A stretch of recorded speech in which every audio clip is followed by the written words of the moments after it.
Andar, querido, na revelação de algo deve nos impulsionar a falar sempre sobre aquilo. Eu amo as cartas, eu amo, né, as histórias da Bíblia, porque são histórias de pessoas que viveram uma realidade, e alguns são mais profundos, né, quando eles contam, eles narram essas histórias, e isso não tem uma importância só para nós, isso tem uma importância grande, tanto é que era uma ordem que os reis escrevessem as suas, né, o seu reinado, a história do seu reinado, suas crônicas.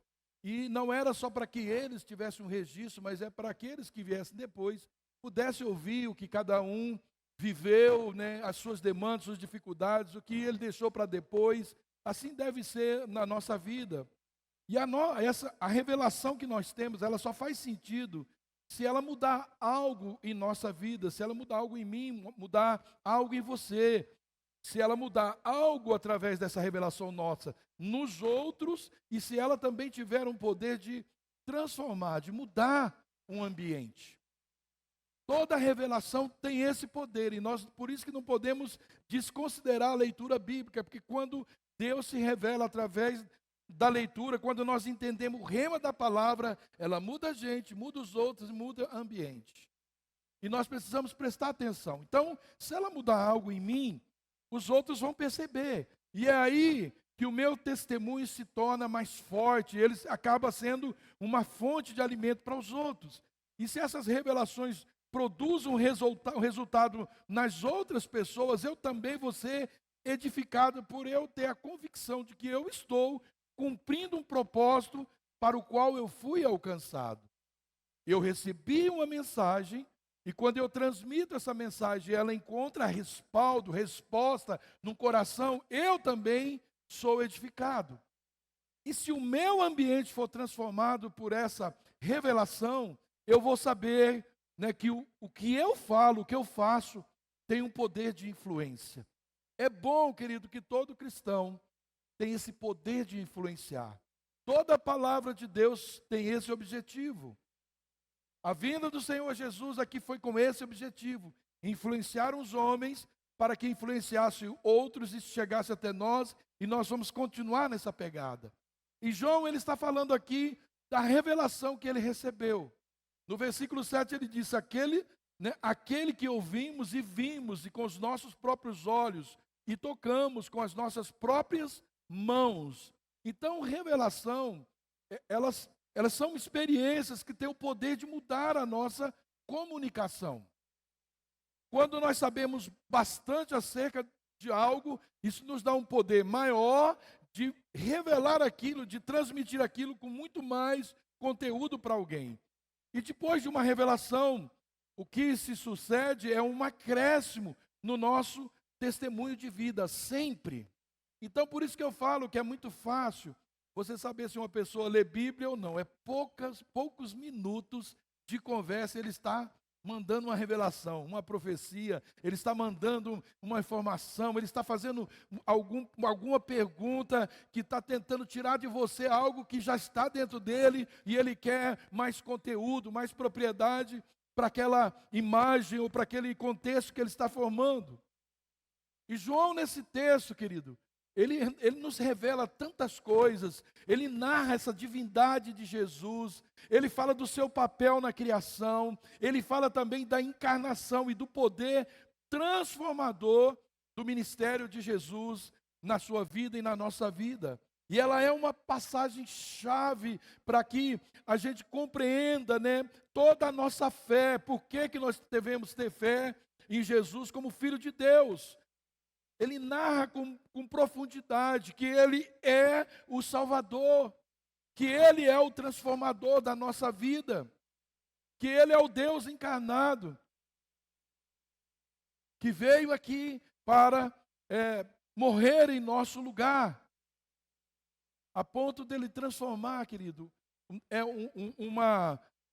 um trabalhador secular em alguém que vai o seguir para sempre até o final da sua vida e vai até entregar a sua vida. Então você percebe o poder de uma revelação, o poder de um toque, o poder de um encontro, o poder que tem ouvir uma mensagem de Deus ou qualquer uma outra mensagem. Mensagens, querido, elas poderão ser muito perigosas. São mensagens que às vezes nos tiram de um propósito que não deveríamos ter saído. Mas é impossível que haja uma mensagem de Deus que não te leva para um bom lugar, para um bom final.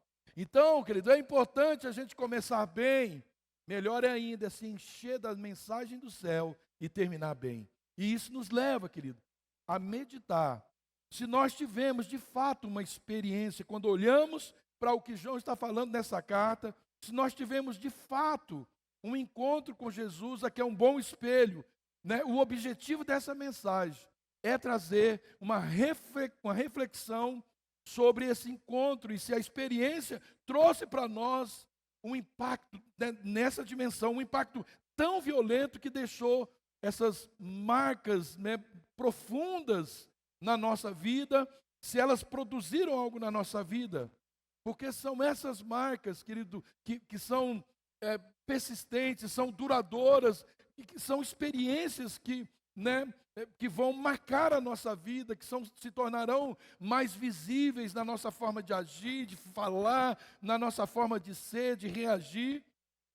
Eles serão para nós um testemunho muito mais eficaz, essas experiências que nós vamos tendo a cada dia. Então nós vamos analisar o que é que João ressaltou sobre essa experiência de poder encontrar com Deus, de ouvir Deus e também a sua reação pelas marcas que esse encontro produziu na vida dele. O que o encontro, né, com Jesus faz na vida de uma pessoa? A primeira coisa que eu percebo nesse texto é a revelação do Cristo. O encontro com Deus, é por isso que é quase inadmissível, mas infelizmente acontece não pouco, como uma pessoa que participa de um encontro com Deus, tem as experiências e as mensagens e as revelações que receberam naquele ambiente de extrema unção, de poder, de rendição, o qual dificilmente alguém sai de lá sem uma revelação profunda de quem é Cristo. Como pode uma pessoa assim voltar ao seu, né, estado anormal, voltar atrás, parar, deixar de seguir, desistir? Porque é impossível encontrar, né, ter uma revelação nesse nível de um encontro com o Senhor Jesus e a gente perder isso. E a primeira coisa que eu vejo é isso, a revelação do Cristo, que Ele é a palavra e a vida. É isso que João está dizendo, eu me encontrei o Cristo, eu peguei, eu toquei, eu falei com Ele, eu andei com Ele, eu ouvi Ele, e Ele é a vida. João estava dizendo, eu encontrei alguém que eu posso, né, passar por qualquer situação, ainda que eu morra por Ele, eu encontrei a vida. O versículo 1 diz, proclamamos a vocês, João está dizendo, aquele que existia desde o princípio. João está dizendo, eu conheço a história dele. Eu não estou falando de algo que eu conheci agora. Esse é o Messias, eu me encontrei com ele, eu peguei, eu toquei, eu andei, eu ouvi. Aquele que era desde o princípio, aquele que nós ouvimos e vimos com os nossos próprios olhos e tocamos com nossas próprias mãos. Ele é a palavra da vida. Ele é o verbo de Deus, o verbo de Deus que se fez carne. João está dizendo aqui, eu não estou inventando um homem. Esse homem é dito de Gênesis, Apocalipse. Eu só estou recebendo a revelação de quem ele é. Eu não estou falando de um homem que se diz Deus, mas eu estou falando do príncipe da paz, do dono da vida, o criador da vida, o salvador de todo o universo. Eu estou falando dele. Aquele que é a vida nos foi revelado, ele diz, e nós o vimos. Você viu aquele que é o dono da vida? Você teve a revelação do dono da vida, daquele que é a própria vida? Você já teve essa revelação no interior? Porque, querido, eu digo e profetizo, se você não teve e tiver hoje, você nunca mais vai viver sem ele. Todas as pessoas, quando vêm aqui entregar a vida para Jesus, eu digo, essa é a marca. Nunca mais você vai esquecer Porque o dia, eu sempre digo isso, vou dizer o resto da minha vida, é o meu testemunho maior, que eu entrei naquele lugar, encontrei, eu vi, peguei, apalpei, sem saber o que estava acontecendo, não o vi pessoalmente, mas é como se estivesse visto. A minha vida foi transformada. Então esses primeiros versículos, eles são muito profundos. Eles nos transformam, querido, nos transporta lá para antes do início da criação. Aí ele nos leva a viajar pela história e eles revelam o que Jesus fez. Ali parte da história, da criação da humanidade. Está lá em João, no Evangelho de João 14. É o Deus Criador, descrito lá em Gênesis, no capítulo 1, no versículo 1. O Deus que criou todas essas coisas. O texto em João, no capítulo 1, depois você pode conferir, não vai dar para falar de todos, de 1 a 18, revela a relação eterna aí, querido, entre o Pai e o Filho, e mostra que nós podemos andar na luz e ter a vida eterna quando nós aceitamos aquele que é a maior revelação do Pai, Jesus Cristo. Jesus é a maior revelação que o mundo já teve. Não existe uma outra revelação, não. O anticristo vai vir copiando, ele vai vir com grande poder, ele vai vir com uma mensagem poderosa, ele vai falar nas mídias, ele vai tocar de uma forma tão terrível, com sinais, mas a mensagem dele não chega nem perto do que é a mensagem de Jesus. Ela é forte. Ela é forte não porque vem com argumento forte, ela é forte porque vem com uma entrega. A mensagem de Jesus foi endossada com o seu sangue. A do anticristo vai ser endossada com o sangue daqueles que não creram. Porque essa mensagem, o diabo não dá sangue para ninguém, ele toma o sangue das pessoas. Jesus deu o seu sangue, a sua vida. Então Jesus, ele não é somente uma história a se contar. Jesus, querido, não é uma filosofia de vida, ele não é uma religião, não, querido. Ele é um fato concreto, uma pessoa, ele é uma verdade incontestável. Ele é a própria vida revelada a nós. Sabe por que você vive? Sabe por que você tem uma esperança? Você tem uma alegria? Você pode ter uma paz? Por causa dele. O mundo já não se foi. Nós já não fomos ainda aniquilados pelo poder das trevas por causa dele, querido. O mundo quer pintar Jesus, quer construir um Jesus sem poder, mas eles tremem diante do Senhor Jesus, tremem diante de Jesus. Como assim, pastor? Você já veio alguém mais debatido, alguém que assim é mais falado, alguém que as pessoas têm, aqueles que não acreditam, têm tanto problema. Alguém tem mais problema nesse mundo do que Jesus aliás, não tem problema porque quem tem problema são as pessoas, né? Mas não tem um nome que é mais agredido, mais ofendido nessa terra. Não há nenhum nome que se queira derrubar mais. Por quê, querido? Porque não há nenhum nome poderoso. As pessoas eles querem achando que vai destruir o que é poderoso, mas não vai nunca, porque não prevalece nenhuma autoridade, nenhum mal no céu, na terra, em lugar nenhum, nenhum homem, nada prevalecerá. E se não prevalecerá contra aquele que foi revelado, e ele fez a sua igreja, ele formou a sua igreja, as portas do inferno também não prevalecerão contra aquilo que é dele, é sua criação. Aleluia, querido. Não vai. Ele é a vida da igreja, ele é a mente da igreja. Ele é, querido, né, o construtor, o autor da igreja. Como é que nós temos falado desse Jesus?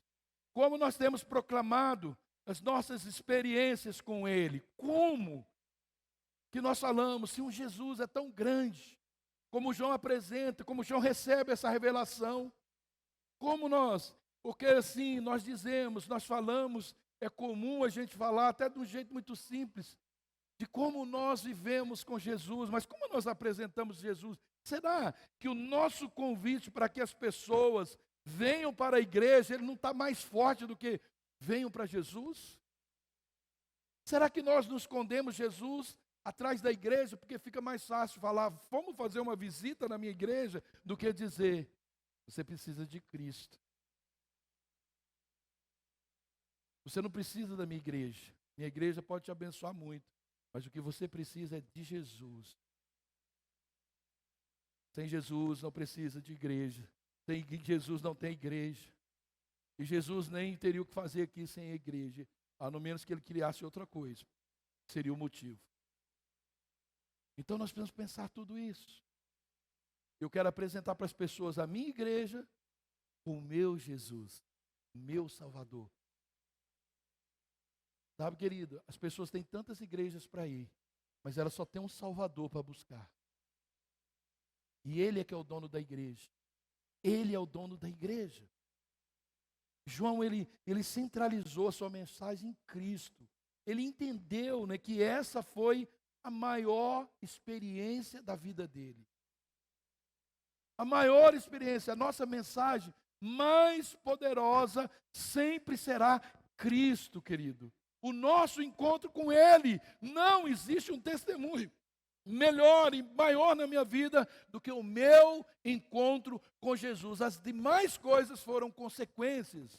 Suas conquistas, minhas conquistas, são consequências do meu encontro. Não existe um fato na vida de um homem maior do que a eternidade, do que receber o perdão, a graça do Senhor, a misericórdia do Senhor. E nós pecadores íamos para o inferno, agora a nossa eternidade é no céu. Que mensagem é maior do que isso, querido? Que mensagem é mais poderosa do que isso? Nosso encontro com Ele. Depois sim, né, o que Ele fez por nós. Aí vem o que Ele fez por nós, seguido por aquilo que Ele ainda pode fazer por nós e através de nós. Deus não quer fazer só coisa por nós. O Espírito Santo, querido, não quer só fazer coisas por nós. Ele veio ali e disse: agora vocês farão obras maiores. Vocês vão sair desse cenáculo agora e vocês vão pregar o Evangelho. Vão por todo mundo, pregam o Evangelho. Pregue o nome do Senhor Jesus, batiza, discipula, ensina.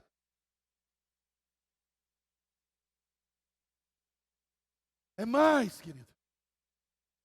Já profetizamos em nome de Jesus.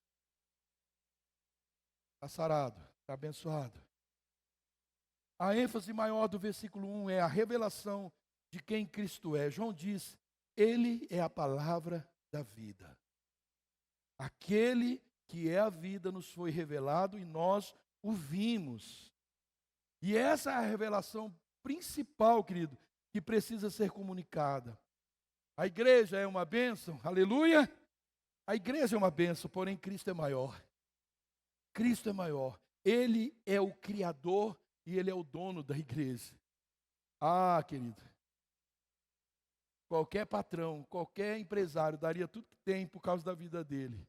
Aquele que cria sempre maior do que a sua criatura. Deus é maior do que o universo. Jesus é maior do que a obra que Ele fez. E nós precisamos entender. Você tem recebido essa mensagem, querido? A revelação do Cristo, Filho de Deus, o Verbo da vida, o Verbo de Deus, a palavra da verdade, o Alfa e o Ômega, o princípio e o fim, o Jeová Jireh, o Jeová Rafá, o Deus provedor, o Deus que cura, o Deus que liberta. Você tem recebido como essa mensagem? E a outra mensagem nesse texto é que Deus revela os seus propósitos para as nossas vidas. Fica muito claro. O versículo 3 e 4 diz: anunciamos-lhes aquilo que nós mesmos vimos e ouvimos, para que tenham comunhão conosco. E a nossa comunhão é com o Pai e com seu Filho Jesus Cristo. Escrevemos estas coisas para que vocês participem plenamente da nossa alegria. Trazer, querido, uma nova vida através do corpo de Cristo. Jesus não veio aqui só com o objetivo de me salvar. Jesus quer me colocar num contexto onde eu sou alegrado e vou produzir alegria. Eu sou colocado numa comunhão de irmãos, onde eu sou membro de um corpo. Essa é a mensagem. João diz: para que tenham comunhão conosco. E a nossa comunhão é com o Pai e com seu Filho Jesus Cristo. Como nós temos comunhão com Jesus? quando estivermos comunhão uns com os outros. E aí a nossa alegria é completa. Sabe por que tem muito crente frustrado? Tem muitos crentes aí evitando comunhão, muitos crentes correndo de comunhão, não quer sujeira no seu tapete, não quer invasão na sua geladeira, não quer dar um pedacinho de churrasco. Tão tristes, querido. Hoje eu fui na casa do irmão comer o churrasco, eu vi alegria, mas a minha cabeça estava nessa palavra. Cadê os irmãos? Estão aqui? Perdão, irmão. A Melissa já chegou em casa e falou: pai, você estava muito chato. Mas é que eu estava ligado na palavra, eu nunca faço isso. Eu pedi perdão para eles lá. Irmãos, me perdoe. Eu estou aqui, mas a minha cabeça está lá. Eu fiquei amanhã cedinho, levantei 6 e pouco, e eu fiquei escrevendo muito e meditando essa palavra, mas eu já tinha esse compromisso com eles, e aí já marcamos alguns dias. Perdoa a minha chatice lá, querido, é que eu estava, meu corpo está lá, minha cabeça não, e Deus estava falando comigo lá, eu estava dizendo: não posso esquecer isso, não posso, eu tenho que, né? Então, se você me convidar para comer e eu for ministrar, eu vou dizer que não, porque eu tenho um outro alimento, como diz Jesus, né? Nem só de pão viver um homem, mas toda palavra que sai da boca de Deus. Então Jesus veio para congregar um povo, para restaurar, sabe aquele projeto original? Ter um povo somente, propriedade exclusiva de Deus. Você é propriedade de Deus, sacerdócio real. Você, querido, foi santificado para ser da família do Senhor. Quando Cristo te recebeu, Ele te deu uma nova natureza, Ele arrancou aquela natureza nossa, encalacrada, fedorenta, pecaminosa, e Ele nos deu a natureza dele, cheirosa. Por isso que nós somos o bom perfume de Cristo. Ele nos deu. Ezequiel 31, 22, unificarei um povo numa só nação e terão um só Deus sobre eles. Nunca mais estarão divididos em 2 nações. Deixarão de se contaminar a si próprios com idolatrias e outros pecados. Purificá-los-ei de todas essas abominações. Então, serão o meu verdadeiro povo e eu serei o seu Deus. Essa é a expectativa de Deus. Nos purificar, querido. De tudo aquilo que nos separa. Pecado é separação, errar o alvo, errar a direção de Deus, partir para um outro lugar. Como conversão é voltar da direção do pecado para a direção de Deus. É isso que Deus faz. O texto também contrapõe aquilo que o mundo apresenta como verdadeira felicidade. Qual é a verdadeira felicidade do mundo que nós já fizemos bastante? É um gole, é uma tragada, é uma prostituição. O versículo 4 diz: para que vocês participem plenamente da nossa alegria. Não é da alegria do mundo. Existe uma alegria, querido, que é alimentada com coisas, com objetos, com vícios, com prostituição, com momentos, com compras, com aquisição. O mundo, querido, ele não pode ter, porque o mundo busca fora do seu verdadeiro significado, porque ela não está baseada nas nossas posses, ou em alguns momentos do nosso prazer, mas a alegria do crente está baseada na vida eterna. Na vida eterna. O Salmo 51, 12, torna a dar-me a alegria da tua salvação e sustém-me com o espírito voluntário. Salmo 28, 7, o Senhor é a minha força e o meu escudo, nele o meu coração confia e dele recebo ajuda. Meu coração exulta de alegria e com meu cântico lhe darei graças. Paulo diz: alegrai-vos, outra vez digo, alegrai-vos sempre no Senhor, alegrai-vos. Qual é a intenção de Deus? Uma igreja alegre. Uma igreja alegre. Vibrante.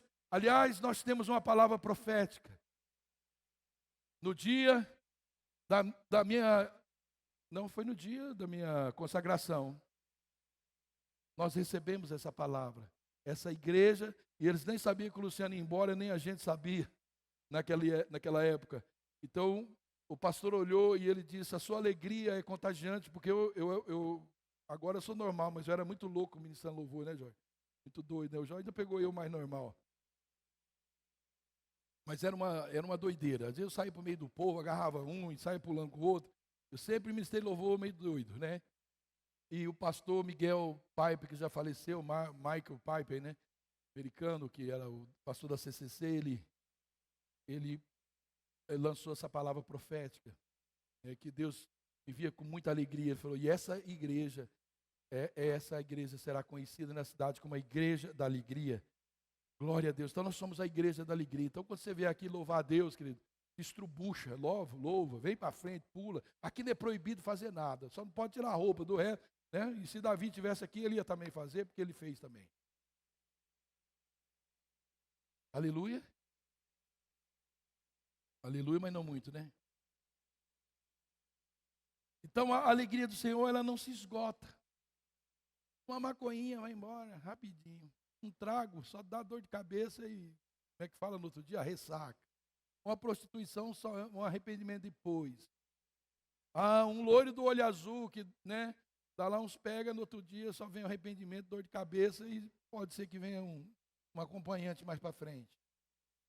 Não tem, querido, alegria.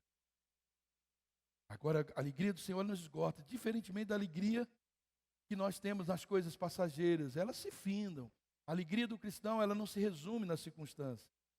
A alegria nas circunstâncias, ela não tem, sabe, respaldo, ela não tem lastro, é como o dinheiro que não tem o seu valor, ela é passageira.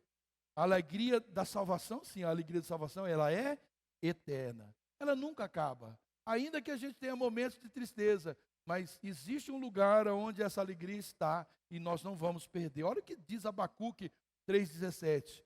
Ainda que a figueira não floresça, nem haja uvas nas videiras, mesmo falhando toda a safra de olivas e as lavouras não produzam mantimentos, as ovelhas sejam sequestradas do aprisco e o gado morra nos currais, eu, todavia, me alegrarei no Senhor e exultarei. Sabe o que é exultar?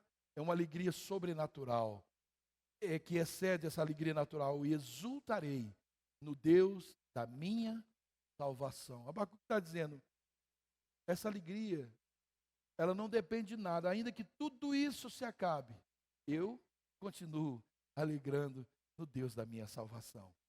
O que é que você tem perdido, que você está se alimentando no coração, ou o que você perdeu, qual a sua desilusão, qual a sua tristeza, que parece que não vai embora nunca? O que é isso? Não vai embora nunca. Menino, menina, você vai para o céu. Salte de alegria. Salte de alegria. Vai para o céu. Qual é o ambiente mais apropriado para a gente encontrar? Ontem o Jorge falou disso, é profundo. Certamente o ambiente mais apropriado para você encontrar com essa alegria é a presença do Senhor. A presença do Senhor. Feche teus olhos um pouquinho assim. Se alimente dessa presença agora. Você vai ver que você vai ficar alegre aí no seu lugar. Não se importe se começar a rir, querer pular. Deixa o Espírito Santo te dá agora só um relampejo. O que significa a alegria de ter a presença do Todo-Poderoso? Certamente, querido, a presença do Espírito Santo está produzindo em nós essa alegria, trabalhando o tempo todo. E ela não está em outro lugar, querido, senão na comunhão dos irmãos. Na comunhão dos irmãos. Aleluia, Jesus. Obrigado, Espírito Santo. Olha o que diz Atos 2, 42 a 47. E perseveravam na doutrina dos apóstolos, na comunhão e no partir do pão. E nas orações, em cada um havia temor, e muitas maravilhas e sinais se faziam pelos apóstolos. Todos os que criam estavam juntos e tinham tudo em comum. Vendiam suas propriedades e fazendas e repartiam com todos, segundo cada um tinha necessidade. E perseveravam unânimes todos os dias no templo e partindo o pão em casa, a igreja e na cela. Comiam juntos, com alegria e sigileza de coração, louvando a Deus e caindo na graça de todo o povo. E todos os dias acrescentava o Senhor à igreja aqueles que se haviam de salvar. Queridos, imaginem Deus olhando um povo alegre, um povo que ama a palavra de Deus, que ama a presença do Espírito Santo, um povo satisfeito, alimentado por Ele, ungido por Ele. O que é que Deus, quando a pessoa pensar que precisa de Deus, Deus vai falar, vai para aquele lugar. lá você vai me encontrar. Deus não é um velho rabugento que não gosta de irmãos e nem de filhos. Deus ama. E parece que quanto pior o filho, mais ele está lá na expectativa. Ele mata boi, guarda um novilho cevado, ele dá sapato para os rebeldes, ele troca a roupa dele, dá um anel para ele, está esperando. Você já pensou que ele não faz por você, apaixonado, obediente? Uau, querido. Deixa essa mensagem, deixa, sabe, essa revelação entrar no seu coração. Já passou do tempo de uma mudança radical na minha e na sua vida. Um tempo de olhar para a igreja, amar sem trair Jesus, amar a igreja do Senhor, servir, porque o noivo não tem um amigo melhor nessa terra do que você e eu. Nós somos o amigo do noivo, nós servimos o noivo, nós ajudamos o noivo a adornar a sua esposa, ele virá buscar, e a esposa é você mesmo. Quando você está ajudando alguém, quando você está se alegrando com alguém, orando com alguém, você está se adornando. Você está embelezando a noiva do Senhor. Uau, querido, isso é bom demais. E por fim, João, ele termina essa revelação exortando, porque a palavra de Deus é isso. Ele mostra Jesus, quem é Jesus. Ele mostra qual é o propósito dessa revelação, o que é que nós temos que fazer quando recebemos a revelação de quem é Jesus. Mas ele também nos exorta acerca do nosso pecado. João termina esse contexto fazendo a advertência. Deus é luz e nele não há escuridão alguma. Portanto, se afirmamos que nós temos comunhão com ele, mas vivemos na escuridão, nós mentimos e não praticamos a verdade. Mas se vivemos na luz, como Deus na luz está, temos comunhão uns com os outros. E o sangue de Jesus, seu Filho, nos purifica de todo pecado. Se afirmarmos que não temos pecado, enganamos a nós mesmos e não vivemos a verdade. Mas se confessarmos nossos pecados, ele é fiel e justo para nos perdoar de todos os nossos pecados e nos purificar de toda a injustiça. Se afirmamos que não pecamos, chamamos Deus de mentiroso e mostramos que não há em nós lugar para a sua palavra. Sabe o que aqui me chama a atenção, querido? Que Deus relaciona essa confissão, essa rendição na comunhão. Deus está na luz, como temos comunhão uns com os outros. E o sangue, ele está dizendo, por causa dessa comunhão, o sangue do seu Filho Jesus nos purifica do pecado. Sabe, querido, quando nós percebemos que estamos falhando, quando nós vamos ter essa informação, às vezes nós nem sabemos, às vezes nós estamos fazendo mal, temos um tipo de sentimento ou ressentimento com uma pessoa, e que é necessário a comunhão, alguém do corpo, de falar, essa atitude não é legal que você está fazendo, isso vai arruinar a sua vida. A sua vida. E nós precisamos ter a maturidade de entender, como eu falei ontem, exortação não tem a ver com quem você é, tem a ver com aquilo que você está fazendo. A exortação não te diminui, ela te levanta. A exortação te ajuda, ela não te atrapalha. Ninguém está acabando com a sua vida porque te exorta. Alguém está tendo um cuidado, graças a Deus. A palavra de Deus nos exorta, o próprio Deus nos exorta. Ele diz, eu corrijo porque é filho. E o filho que não recebe correção é bastardo. Pai que não corrige não é pai. Então a palavra é o Cristo revelado. Como não nos exortar, querido? A pior coisa que pode acontecer na vida de um cristão é ele não mudar suas posturas. Porque o maior sinal de conversão, querido, é uma mudança de hábitos, é uma mudança de caráter, uma mudança de perspectivas na nossa vida. Tudo muda, senão não é conversão. O significado de conversão é isso, eu estou indo para cá. Tem uma placa, converta. Eu converto, vou para cá. Agora parece que eu estou na contramão de tudo, e estou mesmo. Porque eu estava seguindo esse caminho, agora eu estou na contramão. Porque andar com Jesus, querido, é na contramão do mundo. Não somos mais desse mundo, a gente está por enquanto por aqui. É rapidinho, tu vai embora daqui. Se continuar nessa direção que fez a conversão, vida eterna. Se voltar, abismo. E se está na prática de pecado, não se esqueça que um abismo chama o outro. Porque é difícil alguém que se desviou voltar para Cristo, porque ele vai se aprofundando cada vez mais num abismo, porque um abismo chama o outro. Volta logo, querido. Se você está nessa condição, se a sua mente está entrando nesse lugar de abismo, volte o mais rápido, porque vai chegar um momento que parece que você não vai enxergar mais Deus, não vai enxergar mais o corpo de Cristo, e ninguém vai conseguir, você não vai confiar, não terá um povo com você, caminhando com você. E é isso, querido, essa mudança que vai nos levar a uma vida de intimidade com o Espírito Santo, uma vida de frutificação espiritual.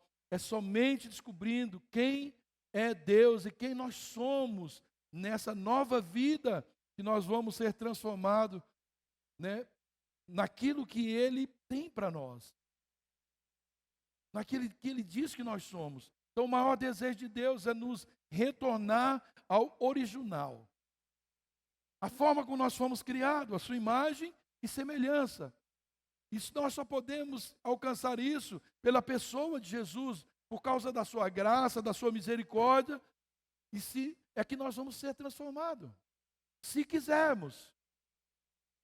Só pela graça e misericórdia nós vamos ser moldados novamente, transformados à imagem e semelhança do nosso Pai. Mas isso se nós dissermos, né, sim para Ele. E para estar nele é necessário que a gente ande na sua palavra. Para estar em Deus, andar na palavra é andar com Cristo. Né? O versículo 6 diz, se afirmamos que nós temos comunhão com Ele e vivemos na escuridão, isso é mentira e nós não praticamos a verdade. Como? Não leio, não oro, não amo a Deus, não adoro, não sirvo a Deus, mas eu tenho comunhão com Ele. Ah, se eu falar que eu tenho comunhão com a Márcia e não fazer nada disso, ela não vai acreditar. Eu te amo, meu amor, mas não me peça para te ajudar na casa, na roupa, qualquer lugar, eu não vou fazer. Que comunhão é essa? Não é comunhão, isso é usurpação. E a igreja, que ele tem muitos usurpantes, só querem usufruir da igreja, mas não quer oferecer para a igreja. A igreja é o corpo do Cristo, eu abençoo o corpo de Cristo quando eu sirvo a igreja. A comunhão entre nós é outra verdade revelada, versículo 7. E se nós vivemos na luz, como Deus na luz está, nós temos comunhão uns com os outros. É viver na luz da palavra que gera comunhão. O crente verdadeiro, ele tem que ter muito prazer na comunhão com seus irmãos. Crente que não gosta de irmão, que fica se isolando, falando mal de irmão, me perdoe, você não é crente ainda. Você pode ser crente, mas não cristão. Cristão verdadeiro, ama o irmão, né? Pode até dar uma escapadinha de vez em quando, mas logo a gente fecha a matraca, porque nós estamos aqui para falar mal de ninguém. Talvez o maior empenho do diabo, querido, seja afastar os santos da igreja, afastar o membro da célula, afastar a pessoa das atividades da igreja, do ministério. E quando ele afasta, ele torna esse líder, esse crente, esse pastor, esse irmão vulnerável. Você já assistiu o Discovery ou National Geographic? Já viu aqueles leões caçando no meio daqueles búfalos enormes? Eles vão cercando e eles vão separando um. Eu tive o privilégio, num safari lá na África, em Tanzânia, assistir uma caçada de um guepardo em 2 javalis.